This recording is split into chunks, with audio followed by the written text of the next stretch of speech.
Best बॅटरचा पुरस्कार जो आला, जो खेळला, ज्याने सगळ्यांची मन जिंकून घेतली, जो येतो परंतु त्याच्या मागे त्याची मेहनत आहे। परंतु आपण म्हणतो ना की एखाद्या खेळाडूचं नाव उगाच होत नाही, त्याच्या मागे त्याची मेहनत असते। परंतु मी बऱ्याच वेळा कदाचित ही कुठे बोललो नसेल, परंतु आज आवर्जून बोलतो, ज्यावेळेला तुम्हाला बॅट्समन व्हायचंय किंवा तुम्ही नावारूपाला येता त्याच्या अगोदर कधीतरी तुम्ही 12th मॅन सुद्धा असता।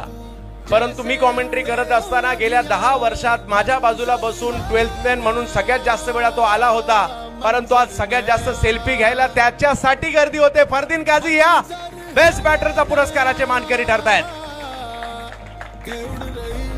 यस फरदीन, खूप अभिमान वाटतो आज तुम्ही जी मेहनत घेतली आहे आणि फरदीनची दुनिया दिवाणी झाली आहे। हरदीन फरदीन बेस्ट बॅटर पुरस्काराचे मानकरी ठरतायत। यस फरदीनची बॅटिंग ज्यांना ज्यांना आवडली आहे टाळ्या व्हायला हरकत नाहीये। रात हो या दिन जिसकी